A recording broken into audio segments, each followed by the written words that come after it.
Thanks for tapping in with 95 South TV, hosted by Ikone and King Jacob, bringing you the best news and media through the efforts of the community. We interview nonprofit organizations, business owners, school teachers, spiritual leaders, and anybody who has an impact in the community that has a remarkable backstory.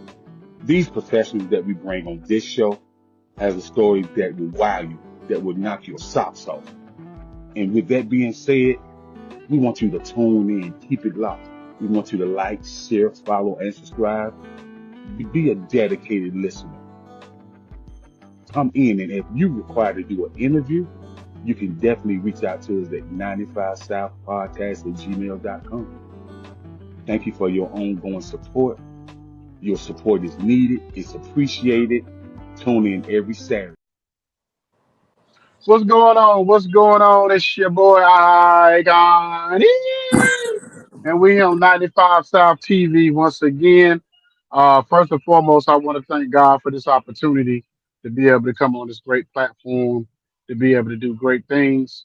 Um, so I'm gonna introduce my right hand man, your baby mama's favorite host, uh, Jacob the Great. What's going on, fam?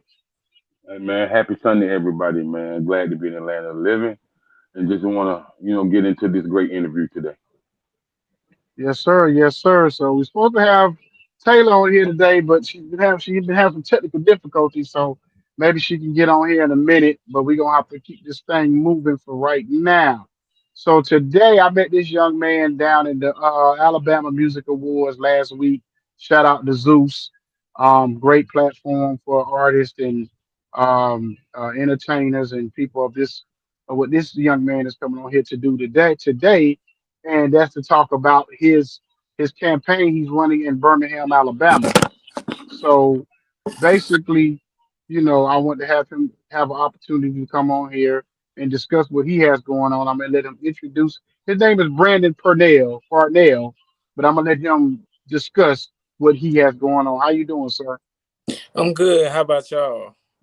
Doing well, thank you. Great, great, great. All right. Like you said, I'm Brandon Parnell. I'm from Birmingham, Alabama, and I am officially running for the Birmingham Board of Education District 9. And the reason why I'm running for this seat is because we have um the special to my heart. The reason why I'm running is a little background of me. I was in special education and I graduated with a high school diploma. And they forget about our special education program. And I want to push that harder because you don't forget about our special people, you don't push them to the side and don't think about them. So that's why I want to push that in perspective because they might want to go to college one day. They might need a one-on-one teaching because we need an after-school program, more after-school programs to teach our students if they want to do a one-on-one teaching. Because I did a one-on-one teaching, and that's how I officially graduated from high school and got my high school diploma. Okay, so basically, it's just I looked at your bio. This not really like your first experience like dealing in politics. So this kind of tells people how you kind of got started. I know you say you did some things in high school, got some experience there. So how did you what's your experience in being able to be in this type of position? So I was the first vice president of the SGA, and also I was selected to go to the state house and page for the state house representatives. If you don't know what that is the Alabama State House representatives, where they down in Montgomery. It's a state house, bunch of representatives in the state of Alabama, different states they represent you. Um, and also I was in the FCCLA. Um, then I was on the Birmingham Youth City Council board. I got selected to be on that board as well. Okay, so when it comes to being running for the board, this educational board position, are you in charge of like budgets? Or are you in charge of just making laws? Like what is that position that you're running for? What exactly is your role in that position? So my role is we have to vote on the whole committee has to vote on what we bring with somebody. If I bring something to the table and I write out something, like if I do a presentation and I bring it to the board and they vote on it. And also we do a budget as well. We have to vote on the budget, see how much money we have in the budget. So now our mayor, Birmingham mayor, just put in $10 million in our education fund. And the only reason why he did that is because he's doing a re-election, and every time election comes up, he does that. So that's where I'm at right now. Um, I'm not trying to talk down bad about him, because how you gonna tell me you're gonna endorse me and tell me that ain't no money in education funding, and then turn around and say it's money there. You just put money there. Okay, so basically with Trump signing a bill not too long ago about cutting educational funds, has that hurt your campaign or hurt what you want that you attempting to do if you get elected in office? Would that hurt what you're trying to do? No, it won't hurt me at all. Okay, okay, Jacob. Okay, so with you running for this campaign, what is your connection with the superintendent of education? With your school district, So how is that relationship with the school district? So you asking me about the superintendent? Yes. Me and the superintendent has a good relationship. Um, I attend meetings. The second Tuesday of every month they have meetings. Um, and he wanted. I just like ran into him like last week, and he wanted me to give out the flyers to people students to get registered for school, and I've been doing that, and it's people our parents wait to the last minute to register our students, and I want to make sure every student don't get left out in registering for school. Okay. Okay. So, I heard you talk about kids with disabilities, and so where it stems from autism, where it stems from HHAD, where it stems from dyslexia, and et cetera, et cetera. So, have you and the superintendent of education, had that type of conversation about different programs that you want to bring to the forefront? We had some several conversations, but like he literally like tried to push me off when I tried to bring it up to him. But eventually, when I get elected in this seat, I'm gonna make sure I confront him and say, "Hey, I need your help with this. Can you? I need to push harder on it." So that's what I'm focusing on. Right, right, because it's citywide programs, it's countywide programs, and it's national programs, especially for children with autism, children with dyslexia, children with HHAD. So it's a lot of programs that the school don't know about, and then these autism kids are some of the most smartest kids ever. So I think in the autism classroom, they need to have what we call the STEM program. Yeah. The science, the technology, economics, and mathematics.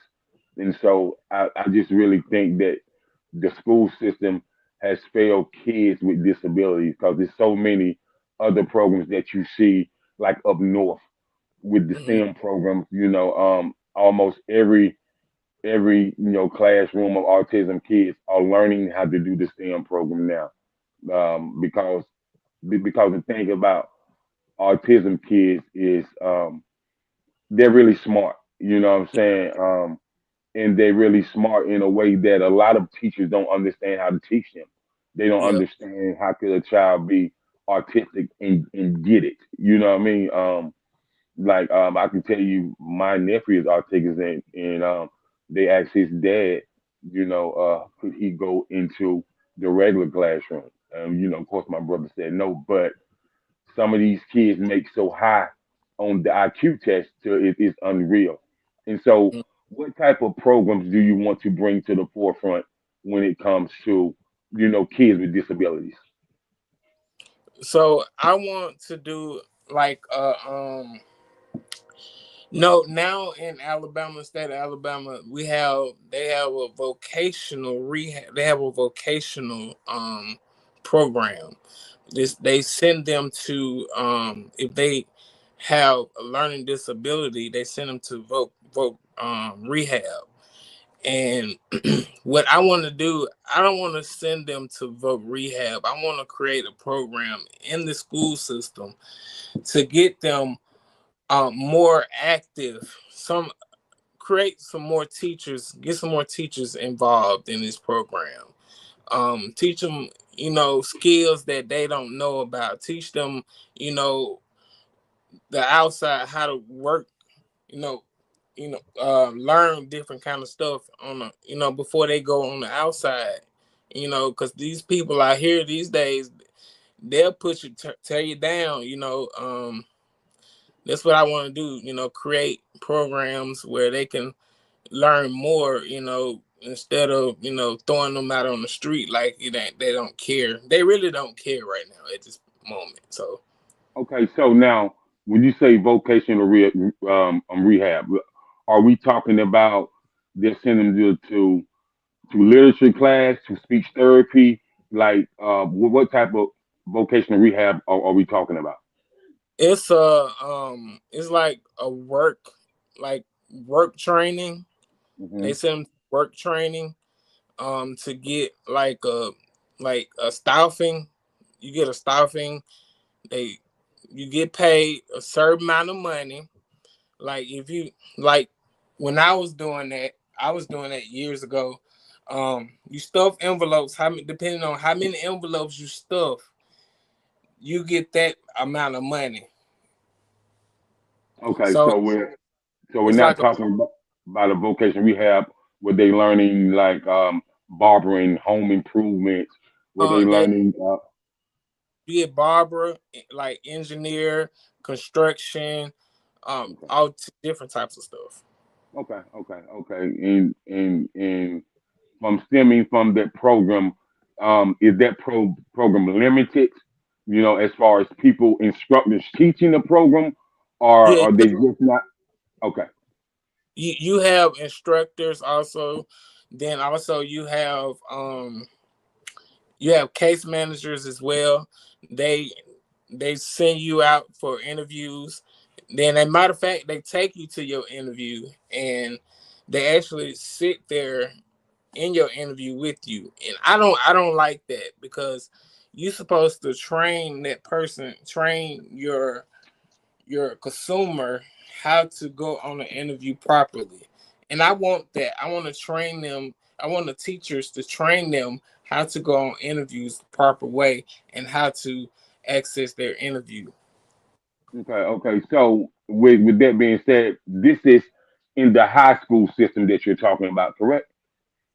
Elementary and elementary, middle school, and high school. Mhm. Okay, so do they still have the literature of the programs or even the curriculum for after kids finish high school on the continuing education part, of the program with kids with disabilities? So now that they don't help you, they don't help you, like they only send you to work training. Now if you want to go to college, they'll send you to get a GED, go to a GED class, and with a bunch of students in the room, in the classroom. So I don't want that. I want a one-on-one. If you want your GED and if you have a learning disability, you want to do a one-on-one teaching instead of because that's a. I mean, if you have slow learning disability, and you focusing on all the students, and that student you have like two or three students that's having a hard time to understand and study, and you focusing on them, but you not doing a focusing on these three here that really need your attention. So, okay, so I understand what you're saying about the education system, the classroom, but let's kind of take it back a notch when it comes Hmm. to the parenting. So, if your child has a disability, then that's when that parent becomes the parent, the best friend, and the school teacher and the instructor as well. So, my question to a lot of people, you know, it has to be some accountability taken from the parent. You have to sacrifice for that child. And so why do you think that it's lack of parenting when it comes to kids with disabilities? Because most of the time, I'm gonna be honest with you. A lot of these teachers don't go to school to teach kids with disabilities. And Yeah, so it's so far from their mind, because you got to have compassion and kindness when you're teaching a child with disability. It's you have not to just a paycheck. care. You, Right, you have to have right, somebody that really care about the students. right. So with that being said, you know, there, there, it starts at home. Mhm. Those teaching starts at home, and so when those kids go to school, they be so far advanced. And a lot of times, yeah, you would know they have a disability from the school testing, but inside the classroom, you can't even tell they have a disability. You know what I mean? And so is it, in your opinion, is it that parents don't understand or parents don't want to accept the fact that their child have a disability? It can be both Okay.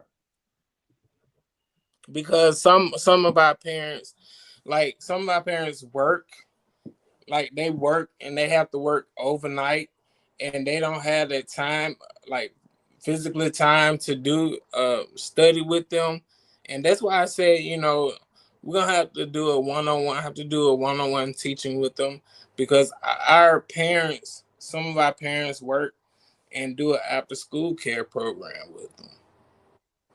Okay. Okay. Hey Taylor, how you doing? Yeah, we gotta introduce you properly, girl. What's up? Hey guys, I had a little difficulties. I don't know what happened, but I'm here now.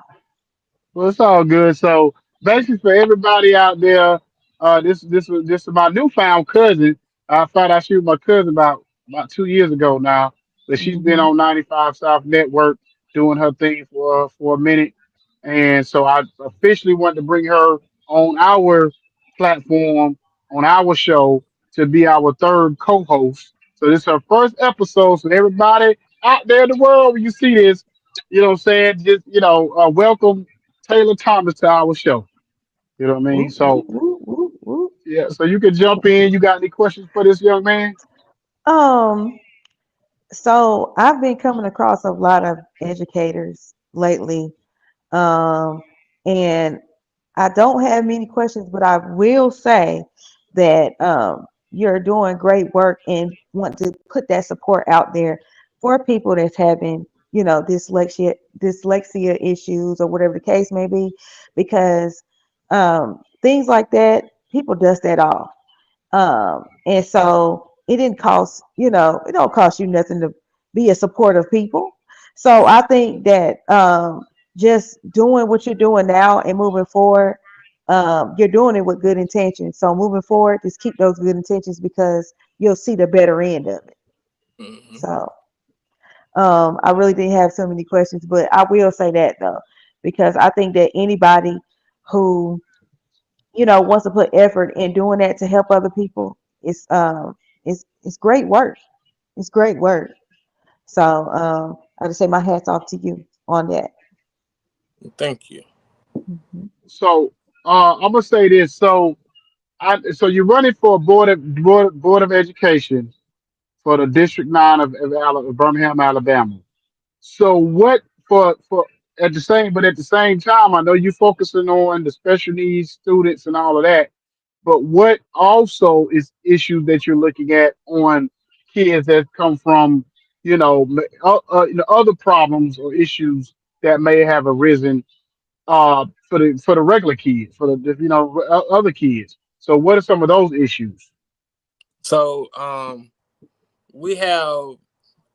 I was just looking at. I was talking to one of the former board members, and he was stating that it was that I saw that he saw as well, and some mental health issues, and also we need more safety in our school system, more police officers, and they're lacking Okay. of they don't have the funding for to bring more officers into our school systems because our school systems need safety, more safe, more like more officers on our school properties. Okay, so you're saying that is it because is the crime high at the schools? Is the violence high? So what's the issues that the school system, the district is looking at that's saying that we need more police officers? What problems have arisen for them to say that? So we have a couple of schools here, like four different schools here that has gang related. They are gang related, and they have a lot of um, students coming up to the school with bringing sneaking in guns and sneaking in little pocket knives. And also, I want to work on getting those monitors, those what you call those The metal detector. Yeah, man. metal detectors, get more of those in the school systems because we're lacking of those as well because of the funding. So because I know, like with my kids' school, when they went and they had a real bad gang problem at their school, but the principal, he took a different approach that I thought was kind of odd. He would more or less like kind of like try to bring the make have the kid, like when they would do stuff and the gangs would do different stuff, get in fights or do whatever they was doing. He would, or even maybe even bring in drugs or whatever. He would kind of draw them more in, but he would suspend the kids that were like getting in trouble for, fighting or different stuff that wasn't gang members. He would kind of like suspend them, and the gang kids. I don't know if it was out of fear or what it was, but he would kind of like keep them around at the school. And I just never understood that. So what's the policies on? Do you feel like the schools have a strict enough policy when it comes to gang activity or violence in their schools? So so my plan is if you affiliated with any gang affiliated with any type of gang related, and you try to fight someone that's in the system or trying to you threaten them, you should be expelled. Also, one thing else as well, you also could be sent to a school that's require um a disciplinary school where they could go and get that finish out their education. So you're Okay. talking about like an in school suspension program. I know Yeah. exactly what you're talking about. Okay. Yeah. Because I used to be a counselor years ago in Atlanta for at-risk kids that had a lot of behavior issues. And one of my students, he actually went to a charter school, um, one of the charter schools for behavioral kids. The only thing I didn't like about it was that those kids, they could curse the teacher out, they could call them everything but the child of God, and probably maybe call them that dang near. and as long as they didn't get violent, they didn't get kicked out of school. So it was as long as they didn't try to throw something at the teacher, hit another student, if they could curse the teachers out all day long. And I even asked them, I said, well, do y'all get paid more for being at these schools? And they say no, it all falls up in the same state funding. And I'm like, this is ridiculous. You know what I'm saying? Like for y'all to have to go through this and y'all have to take more, if nothing else, verbal punishment from these kids, and you know what I mean, to deal with them, and y'all not getting more funding and more support in what y'all doing on a daily basis.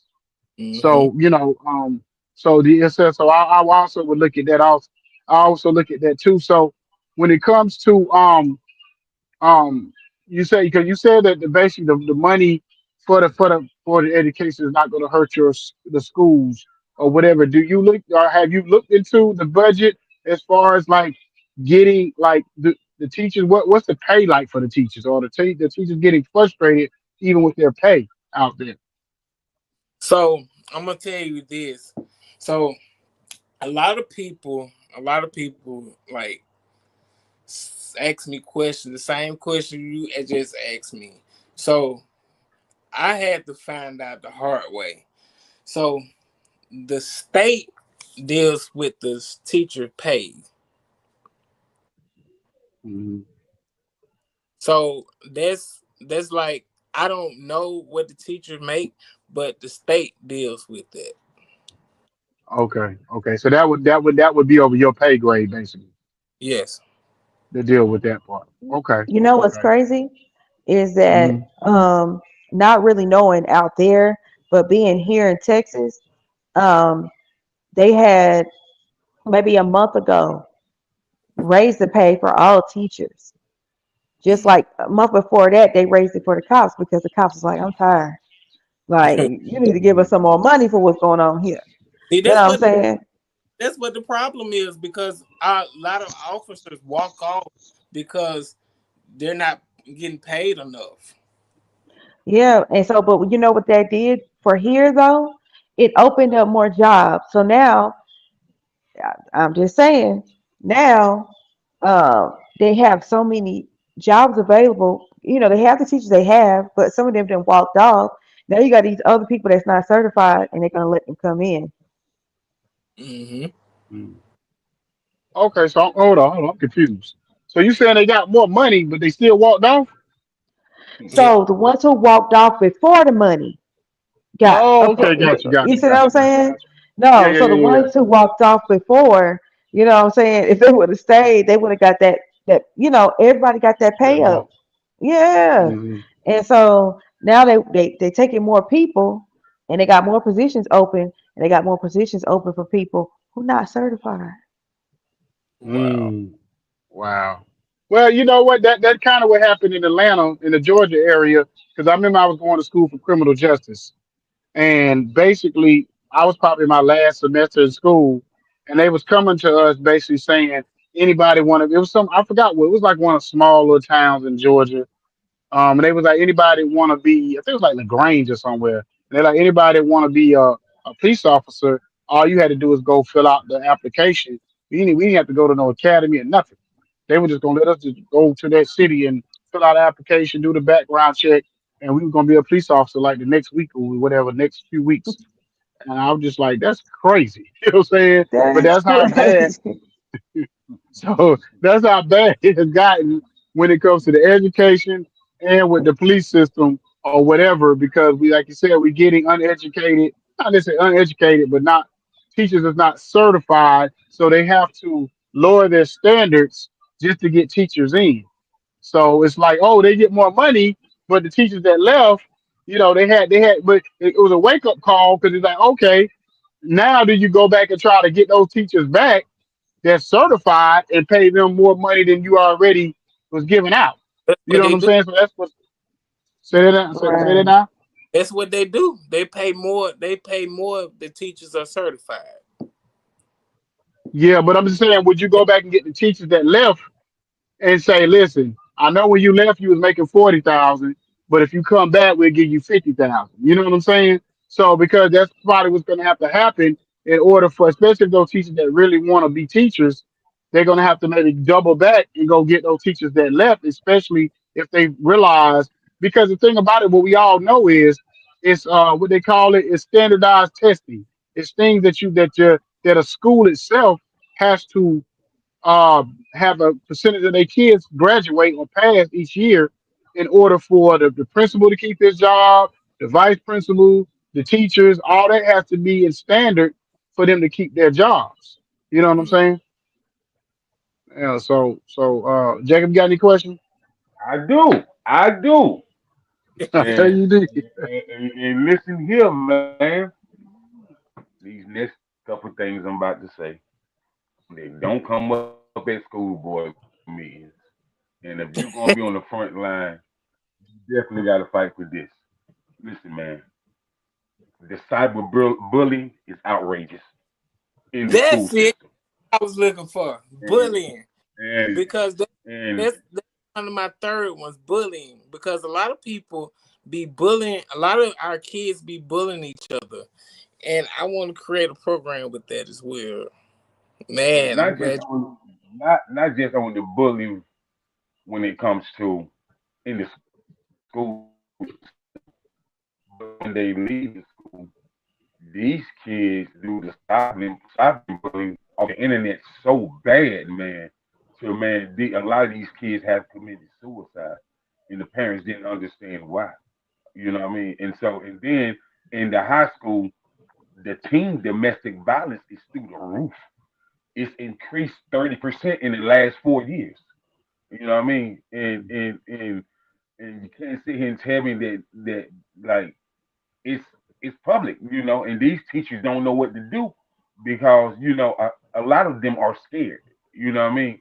A lot of them are scared. So when it comes to you being on this board, and when it comes to you having a voice and being able to do something about it, do you think with you being on that front line that you can actually get people to pay attention, quote unquote. These white people have been taking a blind eye because it's happening to most of the black kids. So can you be that force to make these white people pay attention as well? Yeah, yeah, of course, because they these white folks treat us like dogs. When you, I mean, when you literally trying to push for something, they try to knock it out the way. But I want to fight for it. I want to be the forefront and fight for whatever needs to be done. The only time that they don't push it out the way is when the little white cheerleader get impregnated by the black quarterback or the black running back. I But mean, hey, if we gonna call it deuce, call it spade a uh, spade, uh, and let the you're furniture right. walk. Yeah. You're right. Now, before you jump back in, Jacob, I was gonna say this. So how, and you might even know this, can answer this too, Taylor. Like, how many of these schools really have enough counselors for these students? Because a lot of times these counselors are overwhelmed with all these students and their issues when it comes to the mental health, when it comes to stuff they got going on at home, when it comes to their grades, when it comes to acting out. So do they really have enough counselors? Because you have to be like a paraprofessional counselor at these schools. Just like if you was working for like if you was an outside psychiatrist or psychologist on outside, you have to be certified to work in these schools, and you dealing with maybe 600-700 students. You know what I'm saying? By yourself on a weekly, daily, and a weekly basis. So are they really equipped and to be able to handle, or do they need more of those type of teachers or whatever? You want me to go You know? first? Yeah, you can go. Um, so I think they need more counselors, and the reason why I say this is because somebody can say this is their counselor. The counselor don't even remember the child, okay? Because they got 100 something students, okay? They can't remember the child. They don't remember their face because they got so many just for that one grade level. And so since they have so many for that one grade level, they don't remember half the stuff with them students unless that student's consistently in their face. So if that student's not always in their face, they don't remember all the rest of them. So they definitely need more counselors because, and I don't think you're able to be a counselor, a paraprofessional counselor either. Um, I don't think they do that. That's unorthodox. So, but for what I would think, because you got to have certification to be a counselor. So I don't think they have those. But you're right. If they don't get some more in there, that's where they going. That's going to be a new job title. Well, I Yeah, would say yeah. they most definitely need licensed clinical youth behavioral counselors. Yep. And it's a few, but I was talking to one lady out of Jessup, Maryland, and she was telling me that the high school that she a counselor at got 3,000 kids and there's only five counselors. Mm. Huh, man, listen, 3,000 kids and only five counselors, like you, you ain't gonna remember a face. You know what I mean? I mean that's a lot of children, man. That's a Mm. lot of children, and that's really stretching a counselor out, man. And when it comes to the bullying, the cyberbullying, when it comes to the teen domestic violence, when it comes to the behavioral issues that a child has because is things that going on at home.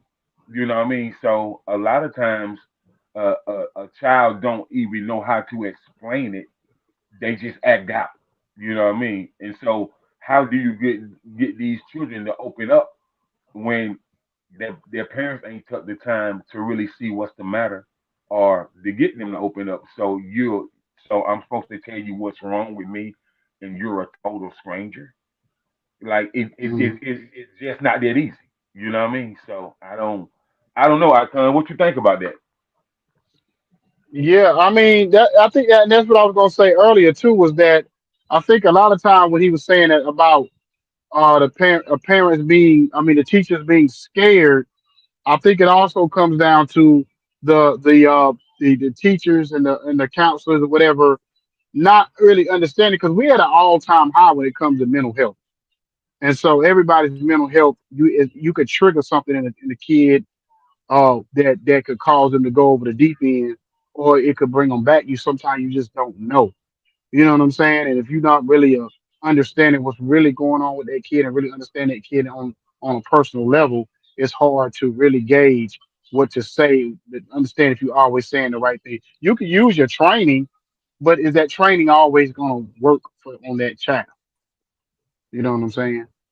So that's Because kind of how I look at it. people don't believe this, Icon.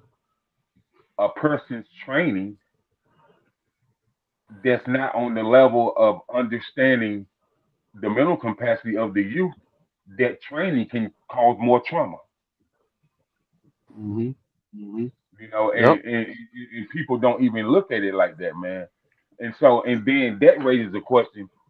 I know we living in a different era time in a different generation, but I can't even remember any of the kids I went to high school with, man. Maybe one or two icons that had mental health issues, but nowadays it seems like every other child has a mental health issue or their mental capacity is all out of whack. And I just been trying to figure out I've been wrecking my brain figuring out like how did this happen? Why did this happen? And it wasn't like that back when we was growing up. Mhm. Yeah, yeah. So I mean, and that's a hard thing to say, because I know people on a personal level. I don't want to say it is because I don't want to blast them out, but I know people on a personal level, and you know, Jacob, that basically I'm like, when you was given all of this and this, you had all these, things around you, resources around you. How did you end up like this? You know what I'm saying? And I just don't get it when you see people with certain resources where they have two-parent homes, where they might have been raised in the church, where they might have had a lot of everything that you pretty much try to provide for a child, and they still end up with these mental health issues. And I think with us growing up, we were just told shut up and do what we say. You know what I mean? We were told you can't be talk. You don't talk about your feelings in this house. Hey, what's wrong with you? You know what I'm saying? You know what I'm saying? That's the way we was raised. Like, look, when you Yeah, got feelings, oh, yeah, you can't. You weren't supposed to have feelings when you were a child. You know what I'm saying? So you just grew up, just man. understand that's the way it was. I mean, I'm just it just baffles me that the word no causes mental health issues. I'm not Mm. understanding. Yeah, yeah, yeah, yeah. So Brandon, what? I know you said the campaign is when is the campaign? The actual campaign, not campaign, but the Uh, election day. August the 26th is the election day. Okay. Okay, August the 26th, election day. Okay, so do people just go to their local polls in Birmingham to vote, or how does that Yeah. work? So they go by districts. If you running for city council, they run by districts. And if you running for the mayor of Birmingham, it's all over Birmingham. And if you running for board of education, they go by districts. Um, and something else I'm missing. Um, yeah, just the mayor is all over Birmingham. But the city council and the board of education, they go by districts. Okay, so where are you going to be located throughout that day or those couple of days? Where are you going to be kind of moving around at? So I will be moving around to all over District 9, um, Inslee, Wylam, North Birmingham, Collegeville, Dolomite, um, and Sherman Heights. Those are my areas. Oh, okay, okay. Only Alabama will have a city called Dolomite. You know what I'm saying? That's too Man, funny. way But down in the jungle deep. one last question. If anybody have nothing else, I'm asking one last question, and that is, are you having a what they call it what they call it a debate off with your candidate against your opponent? Are you having anything like that before the election day? We just had a forum with the, like, they go by districts. I don't know. That's crazy to me, but but they go by districts, and we just had a forum with the city council in the districts that's running, the city council candidates that are running, and the board of education. So I did come up with my opponent on the forum, and it was totally embarrassing. So I'm gonna leave that alone. Oh man. Okay. Oh wow. So so is there any way that you want people, any information you want people to know before we get off of here? So if you would like to donate to my campaign, because I am in need of funding, I'm out here working with no funding, working. If you like to help my campaign, also if you like to give, um, the campaign cash up is $elect Parnell. If you would like to give, I'm accepting donations. If you want to go to my website, The Voice of Children. Um, Also, I'm looking for the help and the funding. Actually, I have to shoot a commercial this week coming up, so that's why I'm trying to ask for more funding, because there's like $700, and I gotta give out. So I need some help with that. So that's what I'm struggling with right now. So you can Google me, you can Facebook me, you can Instagram me. You can look. I'm all on social media platforms. Okay, okay. All right. Well, I appreciate you coming on tonight and giving us your time. And best of luck to you in the next couple of weeks. And I'm hoping that you win this campaign so we can bring you back on and discuss what the next move is. Thank y'all so much for bringing me on here. Not a problem. You have a Yeah. blessed and wonderful night, and everybody else do the same. All We right. out.